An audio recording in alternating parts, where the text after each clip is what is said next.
This year, the Tokyo Motor Show saw the launch of Kawasaki's much anticipated 200 horsepower supercharged naked, the ZX-2. But it's actually a much smaller capacity bike that appears to have stolen the show, as Kawasaki also unveiled their 250cc inline 4, the ZX-25R. Despite being only a quarter of the capacity of the ZX-2, the hype around this bike, from what I've seen on social media, equals it, if not exceeds it.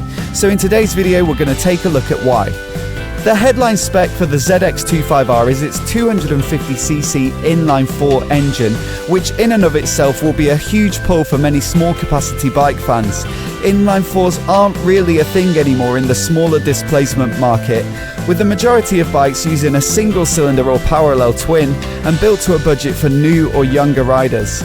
But a 250 inline 4 might actually appeal to older bikers who recall the sports bikes of the 1990s, which used the same engine configuration, such as the Kawasaki ZX-R250, the Honda CBR250RR, the Suzuki GSX-R250, or Yamaha's FZR250. Bike racing was super popular in Japan at the time, but getting a license for a bigger capacity bike was difficult, hence the development and popularity of these 250cc sports bikes. But the format was also popular elsewhere in the world, which is why the ZX-25R appears to have been greeted with a warm welcome across the internet. It's rumoured to be capable of approximately 60 horsepower, which is quite something for a bike of this displacement, so it's safe to assume that it'll be extremely high revving, just like the 250s of the 1990s. The Kawasaki ZX-R250 redlined at a screaming 19,000 RPM, for example.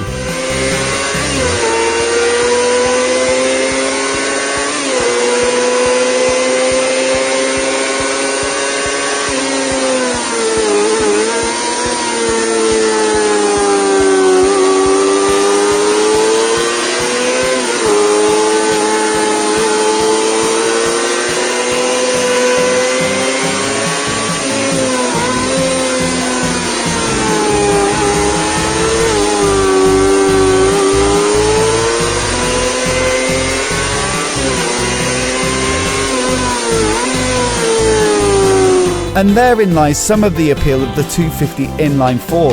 The high revving motor gives it such a distinctive exhaust note, especially when it's really having its neck wrung. I've seen some disappointment that the ZX-25R wasn't started up at the Tokyo show or captured on video, and I'd have to agree, I can't wait to hear this motor. But it's not just the engine that has the premium spec when compared to the rest of the small displacement market. The upside down forks are from Showa and use their separate function big piston designs. Separate fork function means that one fork leg has a damper and one a spring, rather than a spring and damper in each leg, which should make for lighter forks with better damping. The big piston design should also provide better damping response. Both of these features are typically reserved for the forks of larger capacity sports bikes, so Kawasaki appear to have gone all out for the ZX-25R in their quest to create something special. Suspension at the rear is handled by a horizontal backlink monoshock setup, and we can hope that both the forks and shocks will be fully adjustable, although this isn't confirmed. Braking also looks relatively premium for such a small bike, with a radially mounted own brand caliper at the front. Although it's only a single disc, this bike will be pretty lightweight and therefore not require twin discs. Radially mounted calipers are again normally reserved for larger bikes, with a more rigid mounting style that generally leads to a crisper feel at the lever. A monoblock caliper should also flex less, again improving feel. And at the rear, a single piston Nissan caliper should be more than sufficient. A quick shifter is also present on the ZX-25R, again a much more sporting feature which allows the rider to change gear quickly without employing the clutch. Kawasaki's KQS or Kawasaki quick shifter is usually available on the upshift, with a downshift blipper on some premium models. I'd assume that this ZX-25R will only have the upshift, but you never know, it really depends where they price it. The ZX-25R also has some big bike electronics. Throttle modes are present with a choice between full and low power, and these can be combined with traction control that typically has 3 modes on Kawasaki's bikes, as well as the option to fully disable it. So multiplied with the 2 throttle settings, the ZX-25R ought to have 8 combinations to allow the rider to dial in their exact taste. ABS is also present as required on all new bikes, but there's no indication that it will be switchable. Aesthetically, the ZX-25R has the looks of a much bigger bike than it actually is. It at least has the presence of the Ninja 400, as well as some of the styling cues like the twin horizontal headlights. But in many ways it looks more premium than that model. The upside down forks, radial front brake, underslung exhaust and cast aluminium swing arm all combine to give it more in common with the ZX-6R than the Ninja 400 or 650.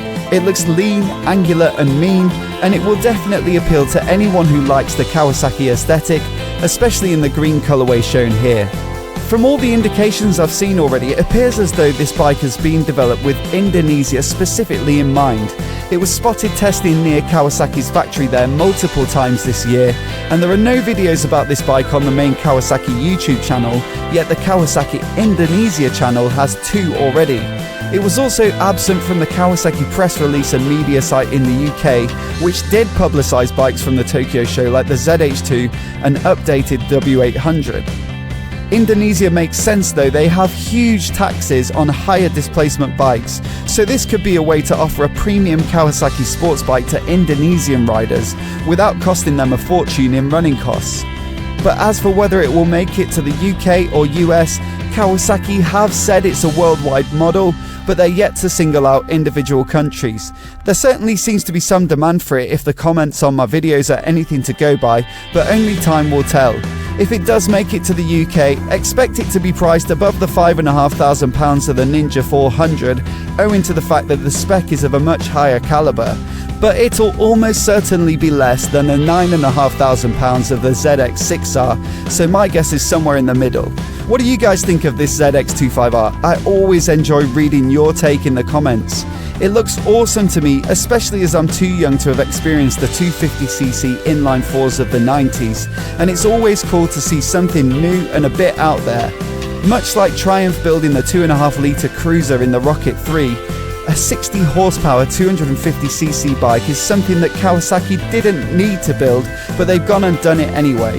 Let me know what you think down below. Would you pay more for one of these than the parallel twin of the Ninja 400?